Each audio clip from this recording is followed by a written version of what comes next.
I first saw the Birdman of Alcatraz on an easy Sunday afternoon when I was 7 or 8 years old. The picture was being fed through the bright, sun-infused autumn air into an antenna pointing upward from the living room in the Bronx where I sat with my father. There was nothing pressing in those days, nothing to get to, nothing to worry about. The world was close and intimate and safe.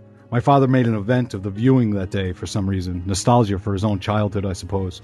He would have been 11 when the film was initially released, and so I watched eagerly, as carefully as I could, sitting on the floor 12 inches away from the screen, with nothing but a bowl of popcorn between me and Alcatraz. But until this recent screening, I couldn't recall much by way of specifics about the film. All I knew was that it worked a little cinema magic on me, exciting something on a deep, rudimentary level. It triggered a response I had no way to define, let alone express, and for just about all my life, it's just remained a warm, amorphous notion. 30-odd years later, when Billy was tossing out ideas for this episode and this film was mentioned as a possibility, I jumped at the chance and volunteered to write the intro for it. Maybe I could place my finger on why it stayed with me all these years. Well, suffice it to say, my second viewing of Frankenheimer's 1962 film was a much different experience than the first, in a reductive sort of way. The film is very loosely adapted from the biographical book by Thomas E. Gaddis. It tells the story of real-life killer Robert Stroud, played by the great Burt Lancaster. At the narrative's opening, Stroud is serving a life sentence in Leavenworth for killing the man who attacked one of the prostitutes he employed on the outside. On the inside, he's defiant, obstinate, and given to violent mood swings fueled by a serious case of mommy-issue personality disorder. The warden, played by the equally great Carl Malden, considers himself a just jailer and has high hopes for Stroud due to the prisoner's high level of intelligence and good stock. But when a guard says the wrong thing about his mother, Stroud shanks him. The warden takes this as a personal affront, a transgression of the benevolence he's bestowed upon him, and Stroud finds that the second murder earns him the rest of his sentence to be spent in solitary confinement. As the years pass, though Stroud's defenses begin to soften a little, his spirit manages to maintain its dignity, mostly due to his burgeoning hobby, the caring for and treatment of sick birds. The hobby becomes an obsession and then an occupation, leading to a commercial business, a marriage, and a drawn-out confrontation with the warden and Uncle Sam himself. Now, there are a lot of good things happening in this film. Frankenheimer's main theme argues for the rehabilitation of prisoners, for breaking the prison system vicious circle. This sort of social commentary, I'd imagine, rang like revolution in the ears of a public just recently out of the wafting fumes of lemony fresh kitchens of the 1950s. It's a bold statement and commendable. Also of note is Frankenheimer's camera work. I've always loved the angularity of his sweaty close-ups, and he does great things with prison bar shadows and composition. The performances of Malden, Lancaster, and Telly Savalas are also truly a pleasure to watch. But the film is too long. Way too long. So long it made me want to tie some bed sheets together and hang them out the window to try to escape from the viewing. The film meanders in a slow, evolving, minor key character development, and I'd guess that the filmmakers sensed this slog, and so kind of crowbarred in the third act prison riot, probably mostly to get a few shots to use in the trailer, but the scene feels more like an organ that the body of the film rejects than anything that has to do with the film itself. So would I recommend the film? Depends on who's asking. Now, of course, I know the "Are classic movies any good?" discussion is inevitable here on The Cutting Room. It always comes up with any film we cover on the show that's been made before about 1965, so I might as well lay some of the groundwork for the civilized debate that's surely to follow. To a casual modern filmmaker who goes to the movies simply for entertainment, I'd say, hell no, I don't recommend it. The movie's in black and white, and like I said, it was slow even for classics. And though the acting is good, it's not method acting and retains some of the hallmarks of canny golden era performances, which were informed more by stage play than by the nuances of the novel. And though the directing is also good, to contemporary hyper-caffeinated zing-pow TV commercial sensibilities, the pace of the editing will seem laborious, at best. But to folks like me who have a near-perverted obsession with cinema, I'd say absolutely yes, go and watch this picture. The reason why this and other classic films are wonderful and worthwhile to weirdo cinephiles like me is the same reason we have art museums and history books. It's the same reason Picasso collected primitive African masks, and why Jack White probably listens to Howlin' Wolf regularly, and why Anthony Bourdain goes and eats in little villages tucked away in obscure corners of the world. It's because understanding the origins of the things we love helps us to have a richer understanding for those very same things. And if that object of love happens to be an art form like painting or music or food, or hell, even cinema, then that richer understanding of the things we love means that we have a richer understanding of ourselves. So yeah, if any of that makes any sense to you, watch this film. But watch it in context. The film was made in an interesting transitional phase of cinema. In 1962, Hollywood was beginning to make films with more sophisticated representations of psychological motivation, and the picture is a fair representation of that, even if not as successful as some of the better films that came out that very same year. Films like Kubrick's Lolita, the original Cape Fear, and Frankenheimer's other picture of 1962, The Manchurian Candidate. 1962 also found the French New Wave in full force, a movement so ahead of its time it would take 2 decades until American filmmakers realized what it was. But on the other hand, one of the masters of classic cinema, John Ford, put out arguably his greatest work, The Man Who Shot Liberty Valance, also in 1962. So if nothing else, The Birdman of Alcatraz is a curious example of a work poised on the pinpoint between classic and modern cinema. Essentially, it's a classic film toying with rebellious social criticism, near experimental cinematography, and nuanced psychology, all of which would develop into the hallmarks of Frankenheimer's body of work, a body of work that influenced many contemporary filmmakers right up to the present day. And as an entry in the prison film genre, Birdman of Alcatraz helped establish the defining characteristic of it. That is, the individual as represented by the prisoner, at war with authority as represented by the warden.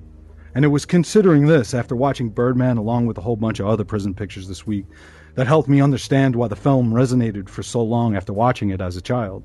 There's something very childlike about a prisoner, especially a prisoner like Stroud who finds a bird and nurses it to health.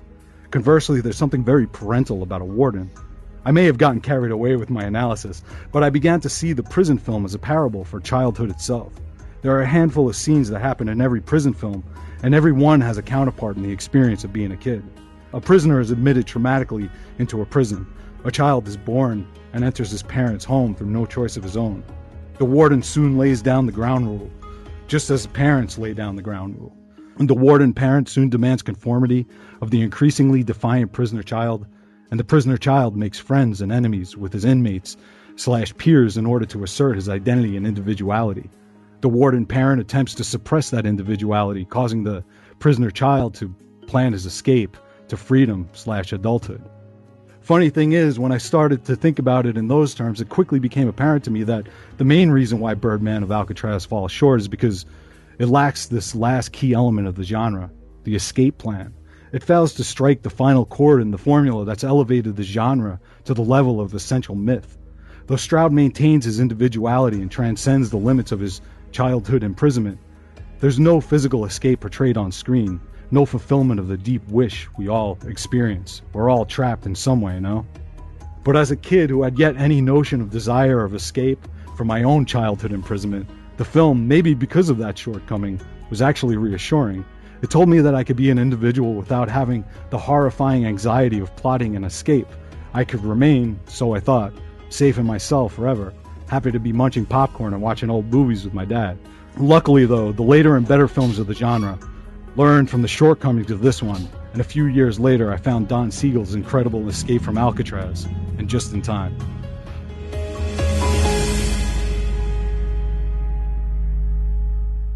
Hey, Joe, excellent job as always, man. And I got to tell you right now, I agree with just about everything you said there. I mean, probably everything that you said there. And one of the many things I do want to talk about, what you wrote in your review, is Frankenheimer himself and his approach to directing this film, because you had hit something that is so true, and that this film is definitely, it's like right there on the line between what the classics are and where we're going, as far as modern films are concerned.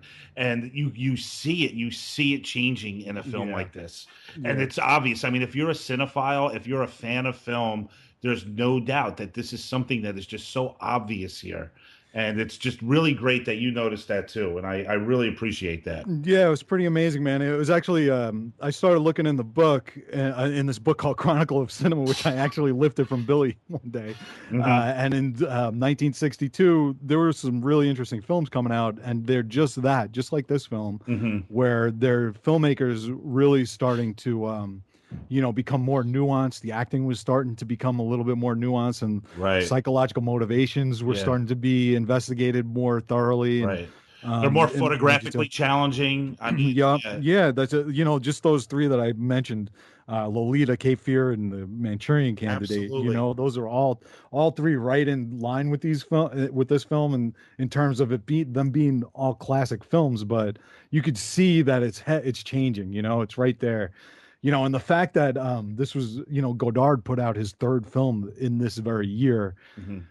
that shook things up almost, from the periphery in a lot of ways as well. So it was a pretty interesting time, the early Yeah, 60s for this. absolutely. I mean, he's really great at his craft, and it's so to me rewarding to watch Frankenheimer as a younger man.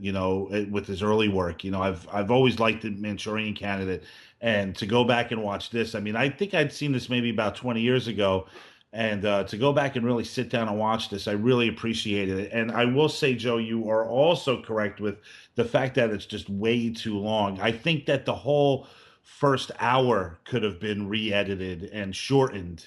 Yeah. There's a big miss there with that, and I think as far as people today would have a very hard time watching a movie like this because of that. There's brilliant stuff here, though, Joe. I mean, I stuck with it. I was there. My eyes didn't leave the screen for the 2.5 hours. I mean, I knew I was watching something, you know, challenging and good. I really did. You know, Yeah, well, you go into classic movies and you kind of expect that it's going to be, it's not going to be something that you're going to go to the theater now and see, obviously. You know what I right, mean? right, It's going to be paced a little bit different, so you need to make allowances for right, it. And right. not everyone's going to be willing to make those allowances. I certainly didn't think Manx was going to make an allowance for it, so I don't know That's what's true. going on over Well, we're there, going to to be get to him honest in with you. 2 seconds. All right. But the one other thing I want to bring up too, Joe. Well, one, with this movie's soul being about human dignity, which Frankenheimer really conveys absolutely brilliantly in this movie. With Lancaster's performance, it's just, I mean, it's great stuff. But there is some kind of when watching this, Joe, I had that same feeling. It brought me back to being a child for some reason. I Did it? got that. Yeah, particularly like being punished as a child and trying Yeah. to, when I was a kid and I was punished. I mean, we're talking about the '80s. I mean, there wasn't much you could do. I assume now everybody has their computers and their phones and this and that. And I'm sure being punished isn't really much of a big deal. But when I was a kid, you weren't, you'd get sent to your room basically, and there was no TV in the room. There was nothing to watch. So all you really had to work It's with like a was mini prison.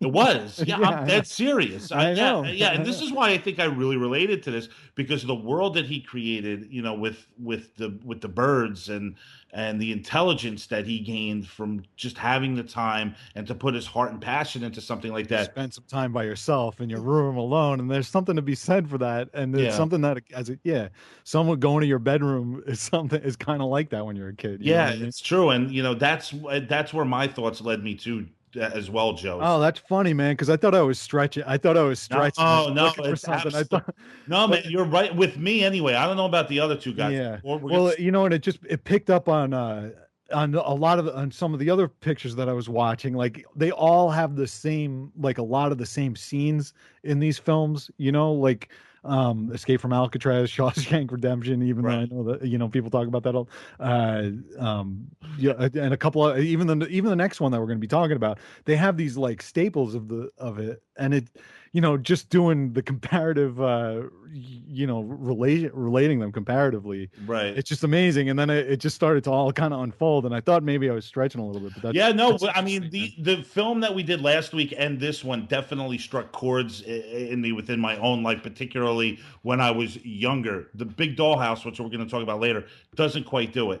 That doesn't mean it's a terrible film, but it didn't have that effect on me like these two films Yeah, did. yeah, but effect notwithstanding, it still had like some of those same things, like the entry into the prison, the confrontation with the warden, Right, forming your sense of identity inside the prison, and right, then escaping. You know what I mean? Like right, right. it's like allegorical in a lot of ways. It's just weird that I Yeah, yeah. thought about. It's amazing though that the concept of prison is about rehabilitation and how it seems to me that it's just that concept gets suffocated. like where people like listen, this Stroud character, had murdered two people, and that's awful, and he should probably remain in prison for through his entire life. But something, while he's there, that doesn't mean that we can't allow these individuals to be productive and try to salvage some dignity. You know what I'm saying? Like, I understand that they did something terrible, but if they're going to be on the planet, man, let them try to change. I mean, even the worst human being can change, Joe. I mean, it doesn't make, like I said, it doesn't mean you have to set them free out into the world, but why well, not? it's the difference between vengeance and empathy, Mhm. there's, of course, victims of crimes are going to be angered, but every religion in the world, especially even the people who are holding the Bibles, walking these people down to, the chair, that religion tells you, to not to have empathy with people, not to, and to let go and to forgive, Right, exactly. Well, we all know that. But Joe, I'm super excited to get Max in on this, because he mentioned last week that he was like, "Oh, can we just stop talking about this documentary and get to the Birdman of Alcatraz?" Yeah, And I didn't even think that they could hear anything like that. So Joe, let's get him in here, man. Where is he? Silence. Yeah, here we go. Now we get the 30 seconds of silence. Oh my God, I can't even talk about Birdman of Alcatraz right now. Do you know why? Why? Because Billy just followed me on Twitter. We're busy. We're talking about the movie, Tom. These two are playing they're Twitter playing games. Twitter. They're tweeting. Hey guys, are we recording? Well, I guess it makes sense, Joe. The Birdman of Alcatraz tweeting. There you go. Tweet. Yeah, tweet. Just following a train of thought, Tom. Here's what kills me about you guys. This is what kills me. And this is what I love so much about you guys. You could care less about animals. I know that Joe has 2 children, and I know that there's a family dog that's probably ignored constantly. I know that when Joe was over at my house, he could not even deal with my dogs. Like, it was so inconvenient for him to deal with my dogs. Like, at one point he grabbed Malcolm really hard, and I'm like, "Hey Joe, that's my baby." That's how we do it in Jersey.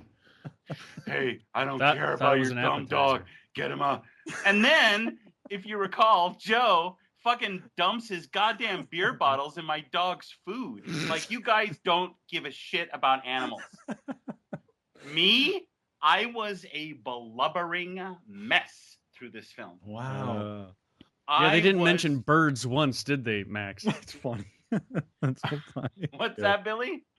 Oh, forget it. I said they didn't mention birds No, once. we were making it about us.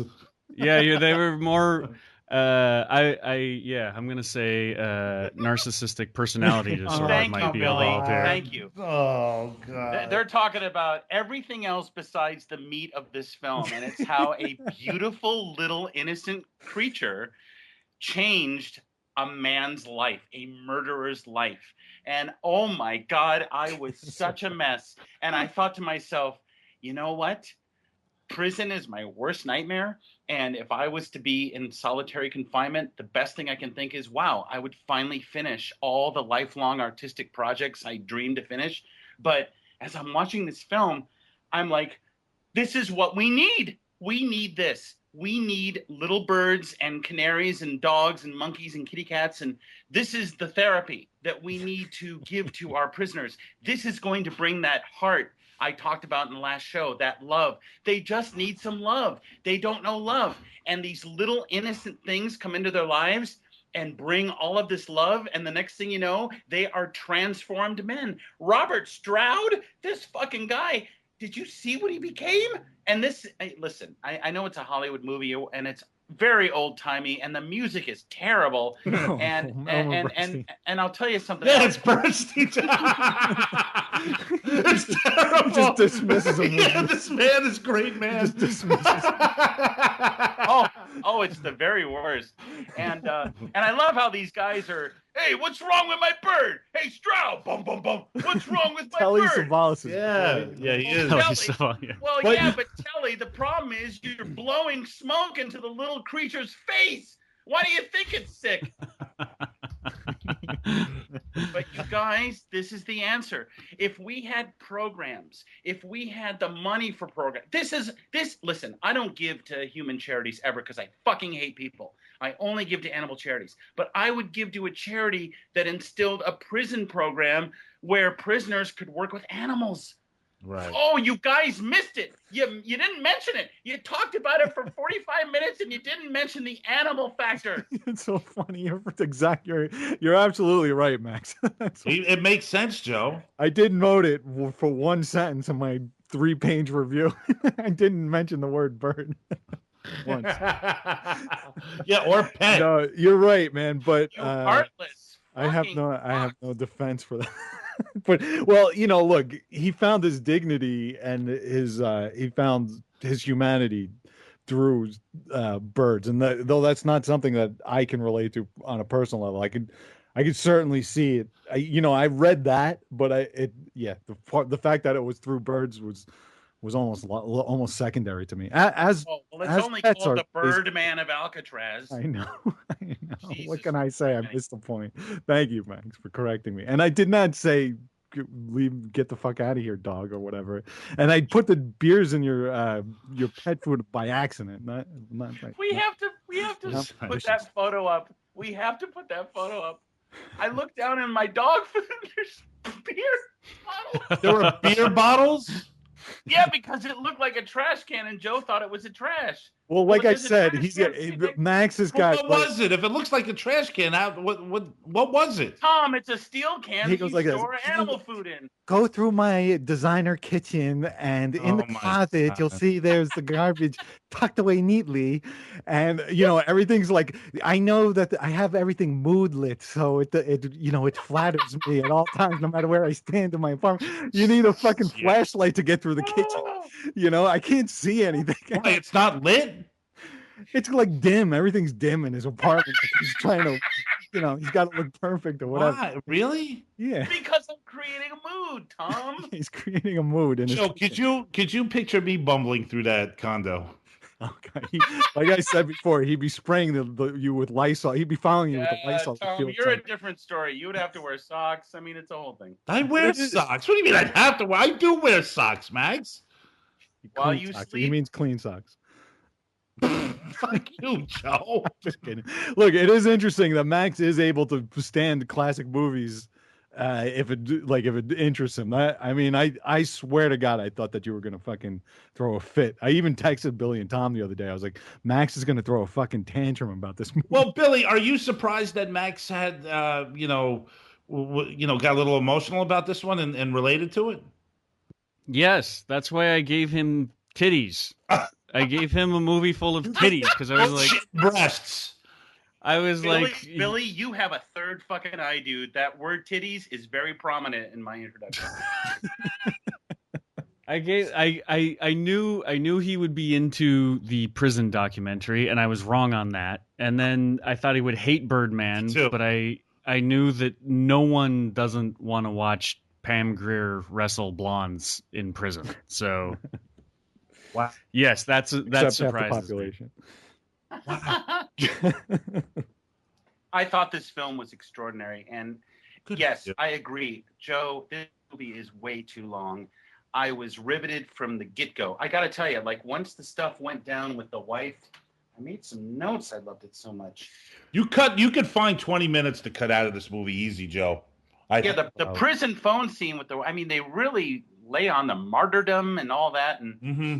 I honestly device with the author, I didn't think that worked very well. But do you think that story? Yeah, you listen, and again, we definitely throw out spoilers here, Joe. Do you think that the last 15-20 minutes of the film works? No, it feels like it's completely tacked on. It has nothing to do with the character, I think that honestly, the problem is because, look, formulas, we always say how much we hate formulas and all this, but the problem with this film is that it's lacking one key component of the formula of the prison picture genre. Like I said in my review there, it's just, without that tension building of trying to get out of the prison, you literally don't go anywhere. You know what I mean? It just feels like you're not going anywhere. Yeah. And I think it's so difficult. I haven't seen Hunger in a while, but I can't remember. Was there an escape in that, Billy? No, there wasn't, right? So, but that was a really no. great film.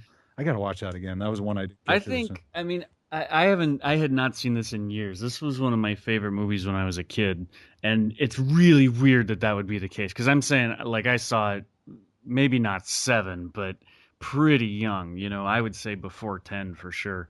And oddly, I really liked it, and I would rewatch it. We had it on VHS, and it was, yeah, I think the very lack of escape is what I like best about the movie, because it's not about getting out. It's very internalized, and the metaphor of those birds, I just really like. You know, I don't even like birds. I kind of hate the little Me fuckers. too, Billy. Ugh, I think they're they're filthy, vile dirty. little mongrels. Yeah, yeah, exactly.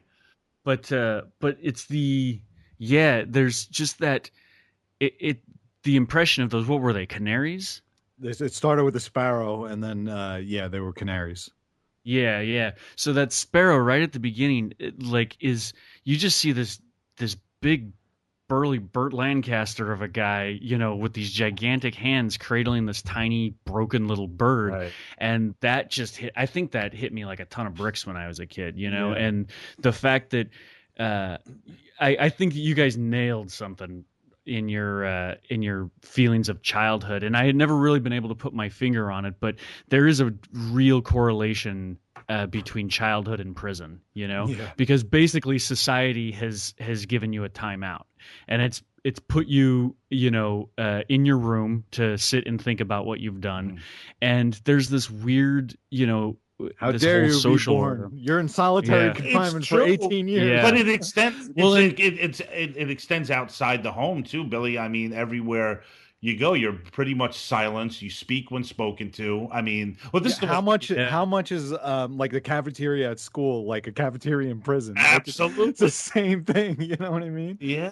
Well, my brother was in the Navy for 5 years, and I used to drop him off at the ship that he was on. He was on an aircraft carrier. I used to drive him to work every morning, and I would just, you know, I heard a lot of stories about what it was like on a ship and the way it was basically a floating prison. You know, like the psychology, the warped mentality of becoming a cog in a machine where you're not allowed to have a personality for yourself and all this stuff.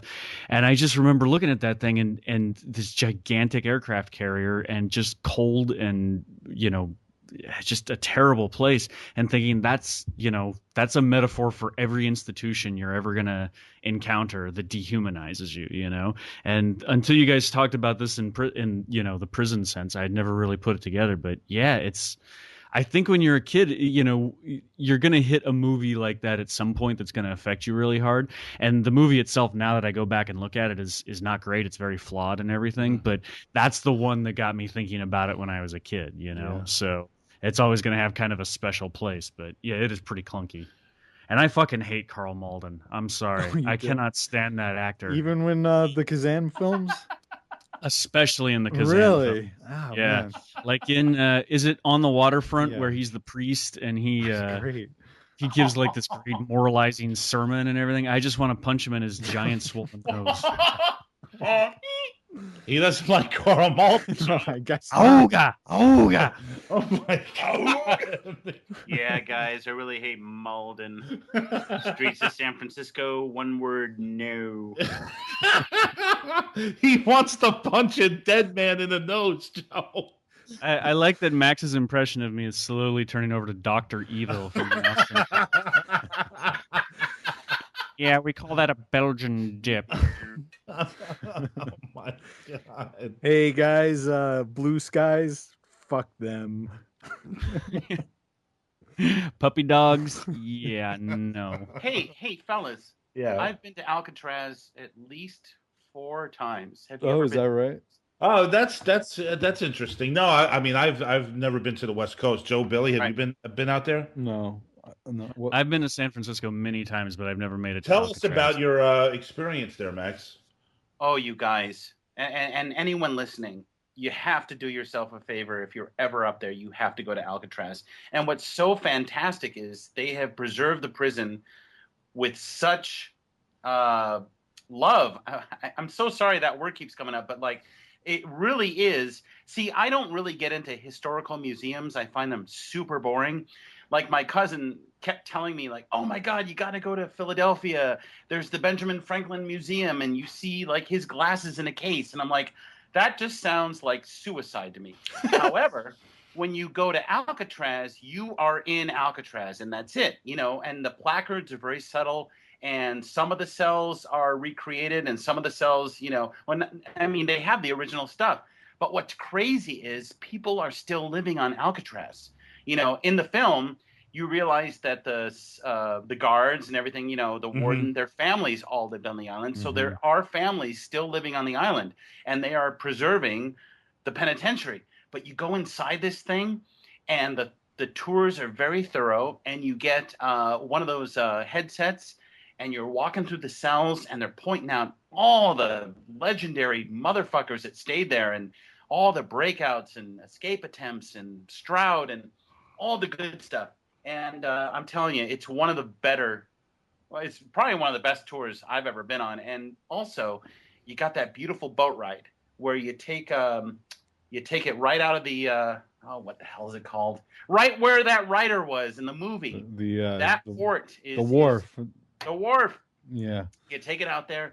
And as you're heading towards the island, it's so crazy how you start to get nervous because you're like, oh my God, I feel like I'm being shackled and sailed over to a prison. It's almost like going into a haunted house, right?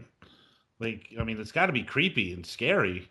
You know what, Tom? That element does exist there. There is a creepiness there. And frankly, they should just open that fucking thing on Halloween and let it be the haunted prison. But, you know. Yeah.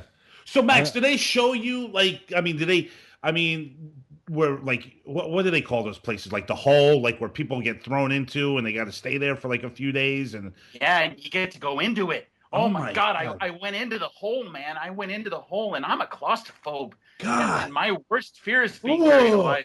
Tom, you go into that thing and they'll close the door on you. And what is it? It's dark. I mean, there's no light. Like, how does it? And it's musty. And it's hard and cold. And people were in there, Max. Think about that. Ugh. No. I would just like to say in my continuing quest to shit on every classic movie I can, I did watch Escape from Alcatraz for the first time in preparation for this show. Yeah. Wow. I've seen it in bits and pieces. Here we go, Tom.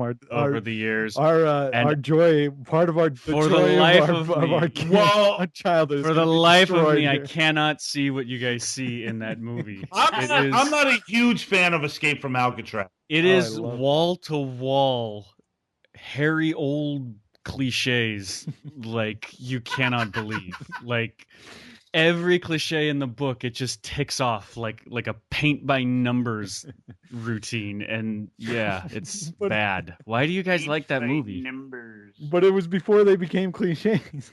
No, and I did my research, and no, 1979 is when that came out. First time I saw yeah, exactly. First time I saw those cliches in action, and it worked wonders for me. There you go.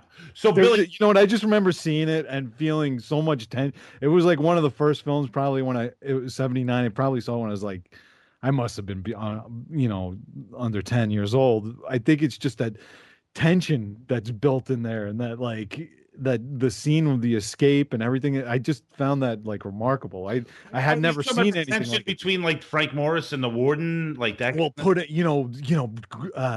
sharpening the thing and putting the fake hole over the hole, and building the fake dummy to put in the bed, and getting out. I mean, the whole thing was very exciting to a kid. You know what I mean? Yeah.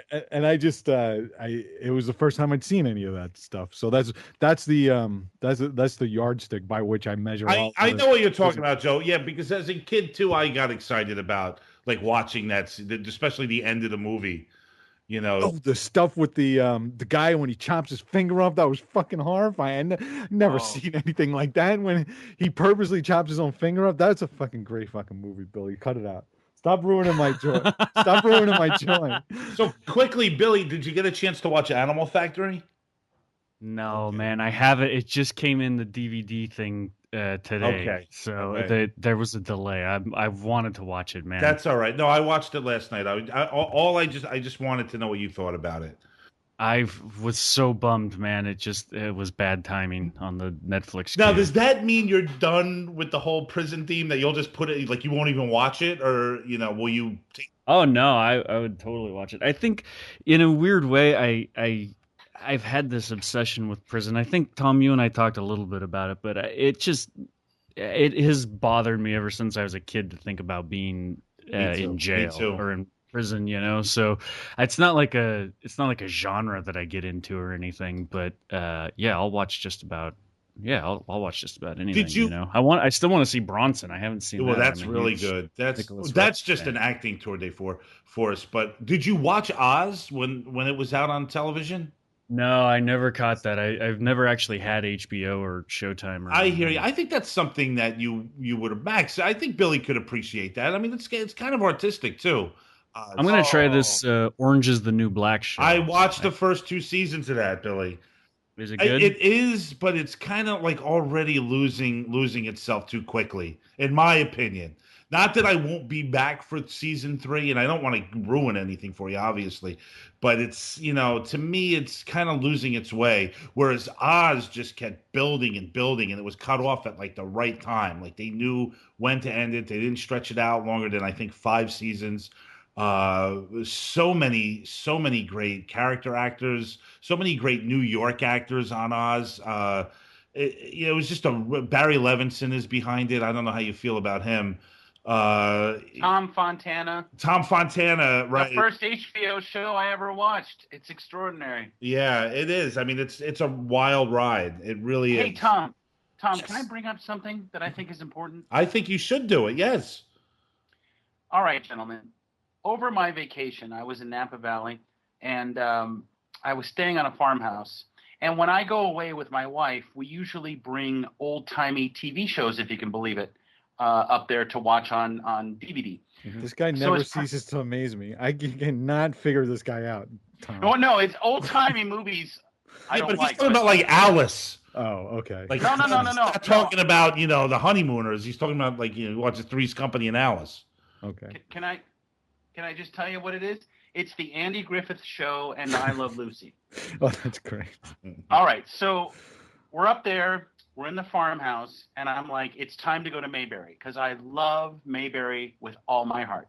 So we pop into Mayberry, and it's an episode where Andy is Velma Lou has a cousin from Kansas who turns out to be really good at skeet shooting.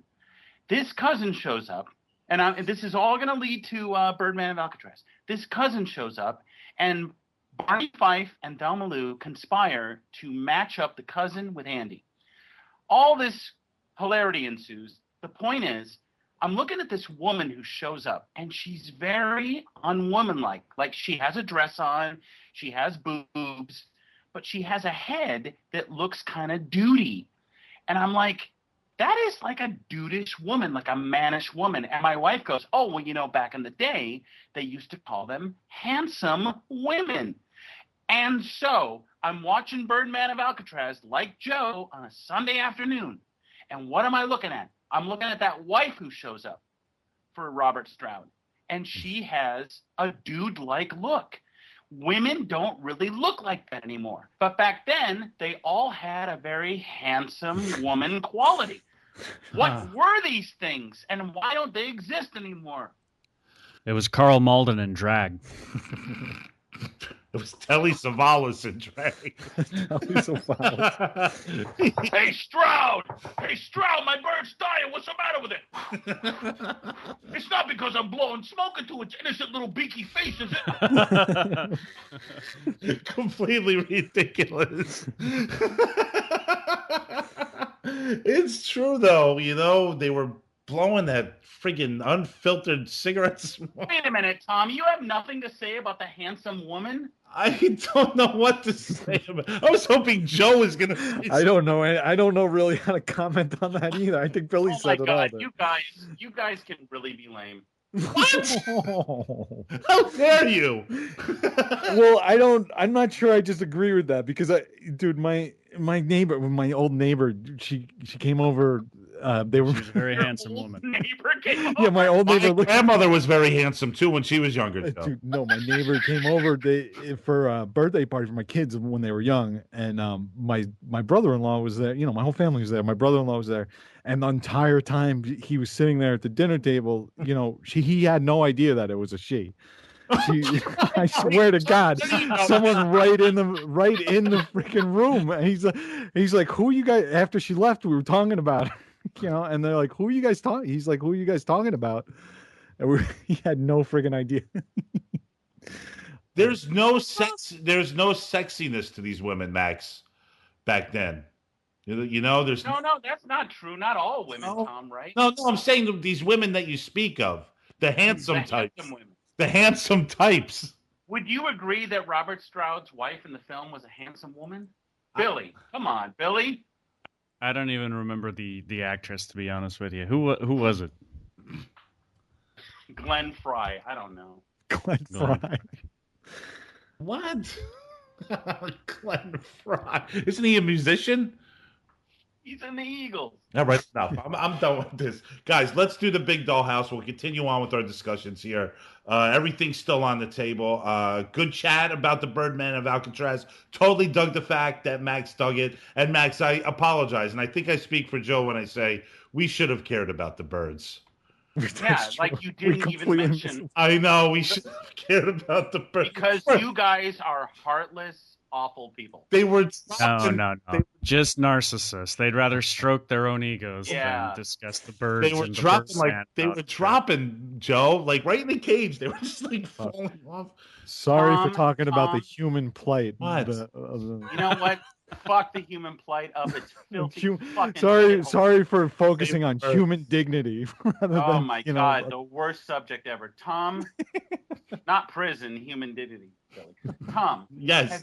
Have you never held a small kitty or puppy or even a dog? Have you never held a dog's head? Max, my face was ripped apart when I was 3 years old. Oh, I'm so sick of your traumas. Get over it, Tom. It's time to start a new life. Tom, I would like to get over it, Max, but it's really horrifying. And please. I'm terrified of dogs, Max, because of that incident. So all dogs are bad because one tore your face off when you were 3. All cops are bad because some idiot stormed in and made you get on the floor when you were 16. You need to let go of these traumas. They don't matter anymore. Be a man. It's not easy to just relinquish that fear and pain, Max.